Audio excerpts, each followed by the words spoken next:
کے بعد میں وہ ظفر علی خان والے کیس کا فیصلہ کرایا اور یہ فیصلہ ہو گیا کہ جی یہ جو مشرف کا ٹیک اوور ہے یہ قانون کے مطابق ہے، اور حالات ایسے تھے کہ جس میں اس ٹیک اوور کو ہم کنڈون کرتے ہیں۔ تو میں یہ عرض کر رہا ہوں کہ اس طریقے سے عدالتی کاموں میں انٹرفیئرنس شروع ہوئی، اس انداز کے کام شروع ہوئے، اور اس میں سے ایک اہم بات یہ سود کا فیصلہ تھی۔ آپ کے سامنے ابھی کچھ باتیں ہو چکی ہیں کہ اصل میں جو اس وقت جو دنیا کی گورنمنٹ چل رہی ہے، جس کو آپ گلوبل گورنمنٹ کہہ سکتے ہیں، وہ دراصل نہ امریکہ چلا رہا ہے نہ یورپ چلا رہا ہے، یہ ملٹی نیشنلز ہیں جو چلا رہے ہیں، اور ملٹی نیشنلز میں سب سے بڑے اور سب سے پاورفل جو ہیں بینکرز ہیں۔ ہر بہرحال تو یہ ایک مسئلہ تھا جس کی بنیاد کے اوپر یہ نئے عہد کا شوشہ چھوڑا گیا، اور کئی لوگ جو ہیں وہ وقت سے پہلے سپریم کورٹ سے اور ہائی کورٹوں سے واپس چلے آئے۔ اب کیا ہوتا ہے؟ اب یہ ہوتا ہے کہ ایک، جیسا کہ اسماعیل قریشی صاحب نے کہا، ایک بالکل ہی گیا گزرا bank, United bank, nationalised bank, جس کے اوپر عملہ حکومت کا، ان کے ذریعے سے ایک نظر ثانی کی درخواست کرائی گئی کہ صاحب یہ فیصلہ جو ہے سپریم کورٹ کا یہ صحیح نہیں ہے اور اس کو ریکال کیا جائے۔ اچھا، نظر ثانی کا مسئلہ ایسا ہے کہ وہ اپیل نہیں ہوتی۔ اپیل میں تو یہ ہوتا ہے کہ آپ کسی چھوٹی عدالت سے بڑی عدالت کے پاس جاتے ہیں اور وہاں تو ساری باتیں سنی جا سکتی ہیں، لیکن نظر ثانی جو ہے وہ وہی عدالت کرتی ہے کہ جس کا فیصلہ ہو، وہ کوئی بڑی عدالت نہیں کرتی۔ اور اگر وہ جج اس وقت موجود ہوں جنہوں نے فیصلہ دیا ہے تو وہ نظر ثانی کے لیے معاملہ انہی ججوں کے پاس رکھا جاتا ہے، دوسرے جج بھی نہیں بیٹھتے اس میں۔ تو اب یہاں پر کیا ہوا کہ خلیل الرحمان خان وہاں نہیں، محمود غازی پہلے نیشنل سیکیورٹی کاؤنسل کے ممبر ہو گئے، پھر کیبنٹ کے ممبر ہو گئے، منسٹر ہو گئے، وہ وہاں نہیں۔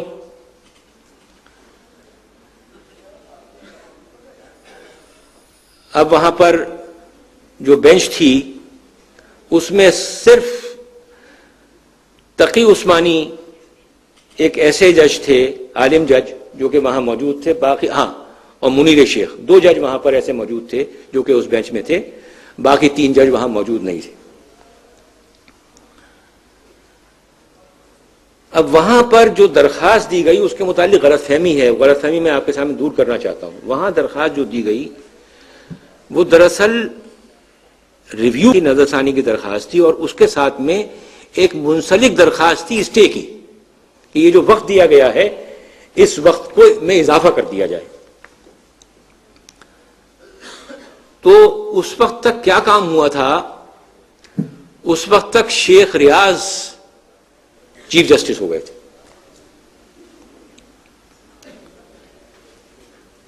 اور جو اخبارات میں ہم نے دیکھا تو انہوں نے بڑی باتیں کی کہ صاحب ہم تو مسلمان ہیں، آپ لوگوں میں سے بھی کسی کو یاد ہوگا شاید، یہی ہم تو مسلمان ہیں، ہم اس فیصلے کو کیسے ریکال کر سکتے ہیں، اور ہم تو زیادہ سے زیادہ تھوڑا وقت آپ کو دے سکتے ہیں، تو ہم آپ کو 1 سال کا وقت دے رہے ہیں۔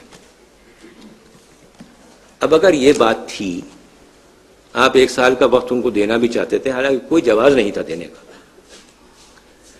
تو آپ جو ریویو کی درخواست تھی اس کو تو خارج کر دیتے، وہ خارج نہیں کی، اس کو وہاں رکھا کہ اس کو آگے کام میں لیا جائے گا۔ اب آگے کیا ہوتا ہے کہ 1 سال کی مدت بڑھائی، ابھی مدت وہ پوری نہیں ہوئی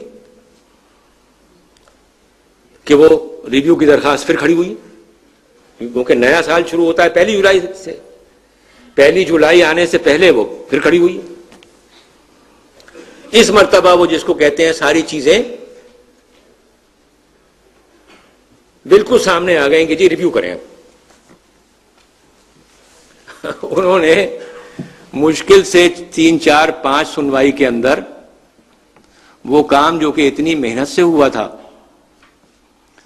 اس کو ریویو کیا اور یہ کہا کہ یہ فیصلے صحیح نہیں ہیں، نہ سپریم کورٹ کا فیصلہ صحیح ہے، نہ وفاقی شرعی عدالت کا فیصلہ صحیح ہے، اور ہم اس کیس کو واپس بھیجتے ہیں. ارے بھائی، اگر تو وفاقی شرعی عدالت کا فیصلہ صحیح نہیں تھا تو آپ اپنا فیصلہ دیتے اور اس فیصلے کو رد کر دیتے. لیکن مقصد کیا تھا؟ مقصد یہ تھا کہ اس کو واپس بھیجیں گے، وہاں کبھی سنوائی ہو نہ ہو، اور اگر ہو بھی گئی اور انہوں نے فیصلہ جو ہے وہ لوگوں کے حق میں کر دیا، اسلامی قوانین کے حق میں کر دیا، اس کی اپیل ہو جائے گی، پھر وہ 10 سال پڑی رہے گی. تو یعنی ٹیکٹکس جو تھے اس کے یہ تھے. اب یہاں پر میں جو اس بینچ کے ججز تھے جنہوں نے یہ فیصلہ دیا اس کے متعلق کچھ بتانا چاہوں گا. اس کی وجہ، کسی بھی عدالت کے فیصلے میں 2 چیزیں دیکھی جاتی ہیں. ایک چیز تو یہ کہ وہ فیصلہ کیا ہے. فیصلہ تو وہ بالکل 0 + 0 + 0 = 0. فیصلہ تو یہ ہے، فیصلے کی تو کوئی حیثیت نہیں ہے. اگر فیصلے کی حیثیت نہ بھی ہو اور وہ فیصلہ دیانتدارانہ ہو تو وہ غلط بھی ہے تو صحیح ہوتا ہے. ایسا ہو جاتا ہے نا. بعض مرتبہ ایسے لوگ پھانسی ٹنگ جاتے ہیں جن کو نہیں ٹنگنا چاہیے، لیکن اگر تو دیانتداری سے فیصلہ ہوا ہے تو ٹھیک ہے بھائی، اللہ پاک کی یہی مرضی تھی، ہو گیا. تو فیصلہ تو کچھ نہیں ہے. اب وہ لوگ کون تھے جنہوں نے یہ فیصلہ دیا ہے؟ سب سے پہلی بات تو یہ کہ 2 علماء انٹروڈیوس کیے گئے. ہاں، وہ جو 2 جج رہ گئے تھے ابتدائی بینچ میں سے، اس میں سے منیر شیخ تو کیونکہ سپریم کورٹ کے ریگولر جج تھے، ان کے ساتھ تو کچھ ہو نہیں سکتا تھا.